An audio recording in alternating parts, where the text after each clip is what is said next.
बिखरता है उतना ही खरा उतरता है। और उसी तरह आप सब तप करके खरे उतरे हो।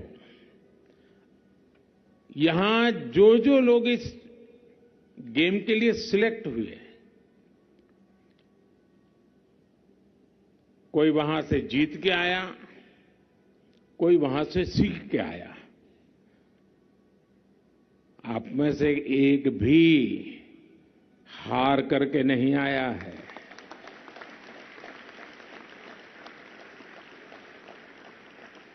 और मेरी तो बहुत सिंपल डेफिनेशन है, खेल में दो ही चीज होती है, या तो जीतना या सीखना।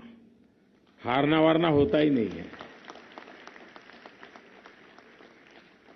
अभी जब मैं आप सबसे बात कर रहा तो कुछ कह रहे थे कि इस बार एक कम रह गया, मैं अगली बार और जंप लगाऊंगा। यानी सीख करके आता है, नया विश्वास लेकर के आता है। बहुत लोग हैं जो इस बार गए होंगे, कुछ लोग पहली बार गए होंगे, लेकिन 140 करोड़ देशवासियों में आपका सिलेक्ट होना, ये भी अपने आप की विक्ट्री है।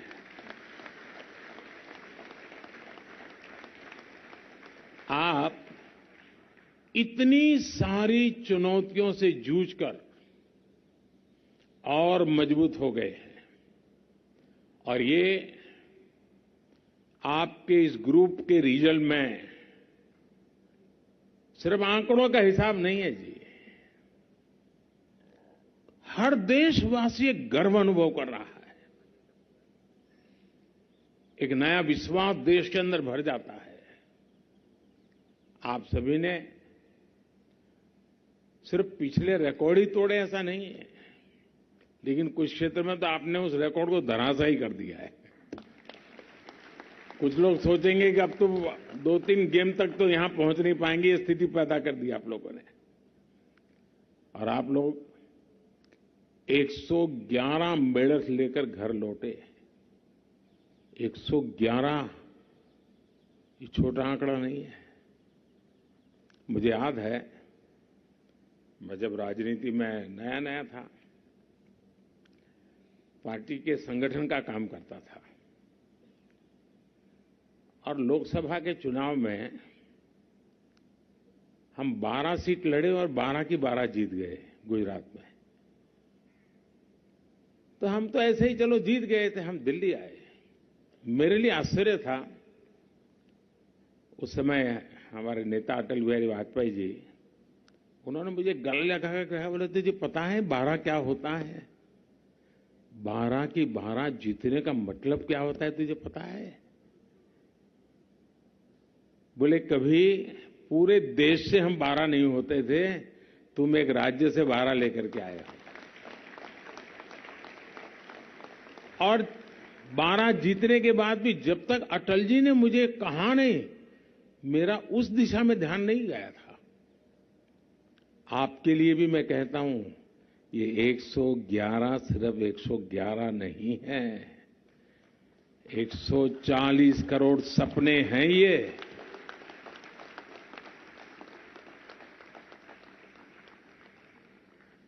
दो 2014 में एशियन पैरा गेम्स में भारत ने जितने मेडल जीते थे, ये उससे भी 3 गुना ज्यादा है। 2014 की अपेक्षा हमें इस बार लगभग 10 गुना ज्यादा गोल्ड मेडल्स मिले हैं, 10 टाइम मोर।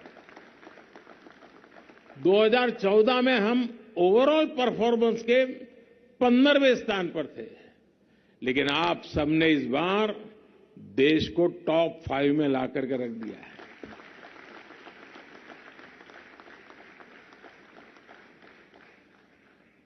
देश पिछले 9 साल में इकोनॉमी में दुनिया में 10 पर से 5 पर पहुंचा, और आज आपने भी देश को 10 में से 5 पर पहुंचा दिया। ये सब आपकी मेहनत का परिणाम है और इसलिए आप सब बहुत बहुत बधाई के पात्र हैं। साथियों, बीते कुछ महीने भारत में खेलों के लिए बहुत ही अद्भुत रहे हैं और उसमें आपकी सफलता ये सोने पर सुहागे की तरह है। अगस्त महीने में हमें बुडापेस्ट की वर्ल्ड एथलेटिक्स चैंपियन में गोल्ड मेडल मिला। भारत की बैडमिंटन मेंस डबल टीम ने एशियन गेम्स में अपना पहला गोल्ड जीता। भारत की पहली वुमेन्स डबल पेयर ने एशियन गेम्स में टेबल टेनिस का मेडल जीता। इंडियन मेन बैडमिंटन टीम ने 2022 का थॉमस कप जीतकर इतिहास बनाया।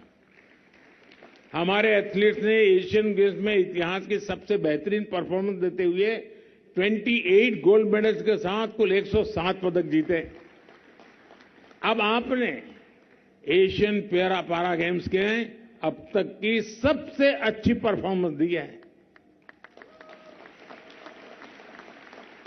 साथियों, आपके इस प्रदर्शन को देखकर सारा देश उत्साहित है और मैं बताऊं साथियों, बाकी गेम्स में जब एक खिलाड़ी मेडल लेके आता है तो खेल की दुनिया और खिलाड़ी, नए खिलाड़ी, ये सबके लिए बड़ी प्रेरणा बनता है, उमंग का कारण बनता है। लेकिन जब एक दिव्यांग विजयी होकर के आता है ना, तो सिर्फ खेल नहीं, जीवन के हर क्षेत्र की वो प्रेरणा बन जाता है। जीवन के हर क्षेत्र के लिए वो एक इंस्पिरेशन बन जाता है। निराशा की गर्त में डूबा हुआ कोई भी इंसान आपकी सफलता को देख करके खड़ा हो जाता कि ईश्वर ने तो मुझे सब कुछ दिया है, हाथ, पैर, दिमाग, आंख सब दिया है, अरे ये कुछ कमी के बावजूद भी कमाल कर रहा है और मैं सोया पड़ा हूं, वो खड़ा हो जाता है। आपकी सफलता उसके लिए बहुत बड़ी प्रेरणा बन जाती है और इसलिए आप जब सफल होते हैं, आपको जब कोई खेलते हुए देखता है, तो वो सिर्फ खेल के मैदान तक या खेल की दुनिया तक सीमित नहीं रहता है। जीवन के हर क्षेत्र में हर किसी के लिए वो प्रेरणा का कारण बन जाता है और आपने वो काम कर रहे हैं दोस्तों।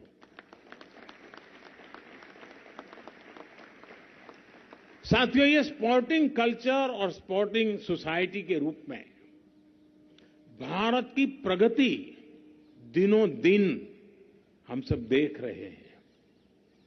एक और कारण है जिसके चलते भारत में आगे बढ़ने का आत्मविश्वास आया है। अब हम 2030 यूथ ओलंपिक और 2036 ओलंपिक गेम का आयोजन करने का प्रयास कर रहे हैं।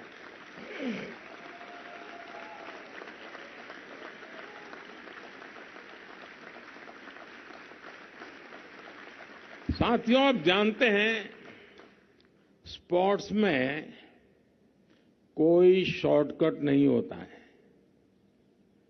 स्पोर्ट्स पर्सन के हिस्से के में उसकी मेहनत, अगर आपको जो काम करना है कोई और नहीं कर सकता है, आपको ही करना पड़ता है।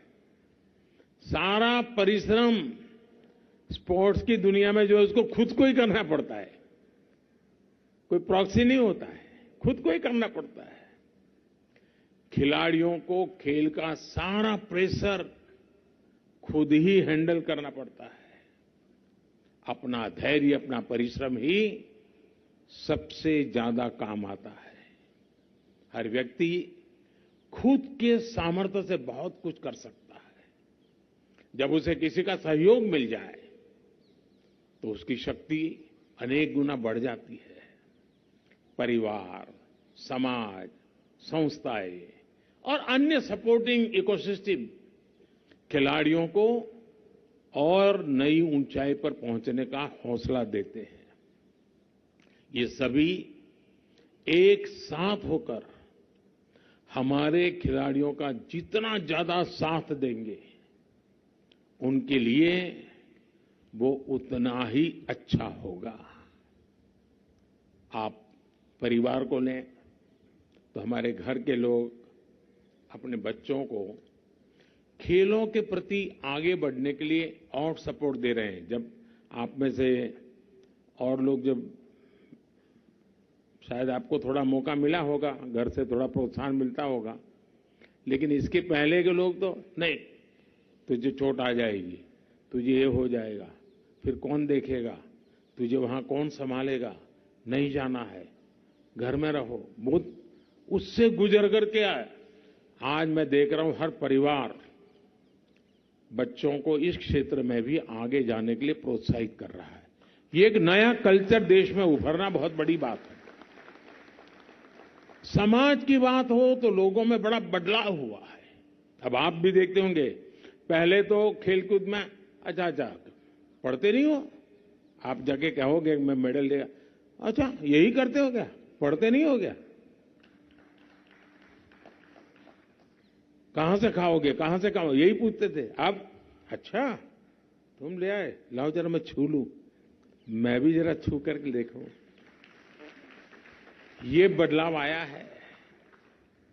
साथियों, उस वक्त अगर कोई स्पोर्ट्स में होता था तो उसे सेटल नहीं माना जाता था। उसको पूछा था, लेकिन सेटल होने के लिए क्या करोगे, यही पूछा जाता था। लेकिन अब स्पोर्ट्स को भी एक प्रोफेशन के रूप में समाज स्वीकार कर रहा है। साथियों, अगर मैं सरकार की बात करूं तो पहले ऐसा कहा जाता था कि खिलाड़ी सरकार के लिए है, लेकिन अब कहा जाता है कि सरकार पूरी की पूरी खिलाड़ियों के लिए है। जब सरकार और नीतियां बनाने वाले जमीन से जुड़े होते हैं, जब सरकार खिलाड़ियों के हित के प्रति संवेदनशील होती है, जब सरकार खिलाड़ियों के संघर्ष, उनके सपनों को समझती है, तो इसका सीधा प्रभाव सरकार की नीतियों में भी दिखाई देता है, अप्रोच में भी दिखाता है, सोच में भी दिखता है। देश में बेहतरीन खिलाड़ी पहले भी थे, लेकिन उन्हें सपोर्ट करने वाली नीतियां नहीं थी। ना अच्छी कोचिंग की व्यवस्था, ना आधुनिक इंफ्रास्ट्रक्चर और ना ही जरूरी आर्थिक मदद। तो फिर हमारे खिलाड़ी कैसे अपना परचम लहराते हैं? बीते 9 वर्षों में देश उस पुरानी सोच और पुरानी व्यवस्था से बाहर निकल गया है। आज देश में एक ऐसे खिलाड़ी है, कई ऐसे खिलाड़ी हैं जिन पर 4-4, 5-5 करोड़ रुपए खर्च किए जा रहे हैं। सरकार की अप्रोच अब एथलेट सेंट्रिक हो है। सरकार अब एथलेट्स के सामने से ऑब्स्टेकल्स दूर कर रही है, अपॉर्चुनिटीज बना रही है। कहा जाता है potential plus platform is equal to performance. जब पोटेंशियल को उचित प्लेटफॉर्म मिल जाए तो परफॉर्मेंस और बेहतर हो जाती है। खेलो इंडिया जैसी योजनाएं खिलाड़ियों के लिए ऐसा प्लेटफॉर्म बनी है, जिनसे हमारे एथलीट्स को ग्रास रूट लेवल पर खोजने और सपोर्ट करने का रास्ता खुला है। आप में से कई लोग ये जानते होंगे कि कैसे टॉप्स इनिशिएटिव हमारे एथलीट्स को उनका प्रदर्शन सुधारने में मदद कर रहे हैं। पैरा एथलीट्स को मदद करने के लिए हमने ग्वालियर में डिसेबिलिटी स्पोर्ट्स ट्रेनिंग सेंटर की स्थापना भी की है। और आप में जो लोग गुजरात से परिचित होंगे उनको मालूम होगा कि इस दुनिया में सबसे पहले प्रवेश करने का प्रयास गुजरात से शुरू हुआ था और धीरे धीरे धीरे करके एक पूरा कल्चर विकसित हो गया। आज भी वो गांधीनगर के इंस्टीट्यूट, आप में से बहुत लोग हैं जो शायद वहां पर ट्रेनिंग के लिए जाते हैं, ट्रेनिंग पर रहते हैं। कहने का तात्पर्य है कि सारी इंस्टीट्यूशंस जब आकार लेती है तो तब उसका सामर्थ्य पता नहीं होता है, लेकिन जब निरंतर वहां साधना होती है तो सामर्थ्य की अनुभूति देश करने लग जाता है। मुझे विश्वास है कि ये जो सारी फैसिलिटीज है, आप जैसे कई और विजेता देश को मिलने वाले हैं, मेरा पूरा भरोसा है। साथियों, 300 से ज्यादा के आप लोगों के ग्रुप में, मैंने पहले ही कहा, कोई भी हारा नहीं है। और मेरा जो मंत्र है, मैं दोबारा कहता हूं, कुछ जीत करके आए हैं, कुछ सीख करके आए हैं। आप मेडल से ज्यादा खुद और अपनी लीगेसी को देखिए, क्योंकि वही सबसे बड़ी बात है। आपने जिन कठिनाइयों का सामना किया और जिस तरह उनसे उबरने के लिए अपनी शक्ति को परिचय दिया, वो ही इस देश के लिए आपका सर्वोच्च योगदान है। आप में से कई लोग छोटे शहरों, सामान्य पृष्ठभूमि और मुश्किल परिस्थितियों से निकल करके यहां आए हैं। कई लोगों ने जन्म से शारीरिक परेशानियों का सामना किया है। कई लोग दूर दराज के गांव में रहे हैं। किसी के साथ ऐसी दुर्घटना हुई है जिसने उनका पूरा जीवन बदल डाला है, लेकिन आप फिर भी अड़िग हैं। आपकी सफलता सोशल मीडिया पर देखिए, शायद किसी खेल को इन दिनों इतनी प्रसिद्धि नहीं मिलती है जितनी आप लोगों को मिलती है। हर कोई खेल में कुछ समझ नहीं है, वो भी देख रहा है, ये बच्चा कर रहा है, इसके शरीर में तकलीफ है तो भी इतना बड़ा कर रहा है। देख रहे हैं लोग, उनके घरों में बच्चों को दिखाते हैं, देखो कैसे कर रहे हैं बच्चे। गांव के बेटे बेटियां, छोटे शहरों के लोग, आपके जीवन के किस्से आज स्कूल, कॉलेज, घर में, मैदान में, हर जगह पे चर्चा हो रही है। आपका संघर्ष और ये सफलता उनके मन में भी एक नया सपना बुन रही है। आज चाहे जो परिस्थितियां हो, लेकिन वो बहुत बड़ा सोच, बहुत बड़ी प्रेरणा पा रहा है। उनमें बड़ा बनने की लालसाएं पनप रही है। हर टूर्नामेंट में आपकी सहभागिता मानवीय सपनों की जीत है, और यही आपकी सबसे बड़ी विरासत है। और इसी कारण मुझे यह विश्वास है कि आप ऐसे ही परिश्रम करेंगे और देश का गौरव बढ़ाते रहेंगे। हमारी सरकार आपके साथ है, देश आपके साथ है। और साथियों, संकल्प का सामर्थ्य बहुत होता है। अगर आप मरी पड़ी सोच से चलते हैं ना, न दुनिया को चला सकते हैं, न ही आप कुछ सिद्धि प्राप्त कर सकते हैं। आपने बहुत लोग देखे होंगे, आप कहोगे भाई जरा यहां से रोहतक जाकर के आओ, तो 50 बार सोचेगा बस मिलेगी कि नहीं मिलेगी, ट्रेन मिलेगी कि नहीं मिलेगी, कैसे जाऊंगा, क्या करूंगा। और कुछ लोग, अच्छा रोहतक जाना है, ठीक है मैं शाम को जाकर के आ जाता हूं। सोचता ही नहीं, वो हिम्मत करता है। सोचने का ताकत होती है। और आपने देखा होगा, 100 के पार कहना ऐसे नहीं होता है जी। एक लंबी सोच भी होती है, पूरा परिश्रम का रिकॉर्ड भी होता है, और फिर आत्मविश्वास भर करके संकल्प के साथ निकल पड़ते हैं, इस बार 100 के पार, और फिर 101 पर नहीं रुकते, 111 करके आ जाते हैं। आज जब मैं कहता हूं साथियों, ये मेरा ट्रैक रिकॉर्ड है, और इसलिए मैं कहता हूं कि हम ही हैं जो 10 नंबर की इकोनॉमी से 5 पर पहुंचे, और डंके की चोट पर कहता हूं इसी दशक में 3 पर पहुंच के रहेंगे।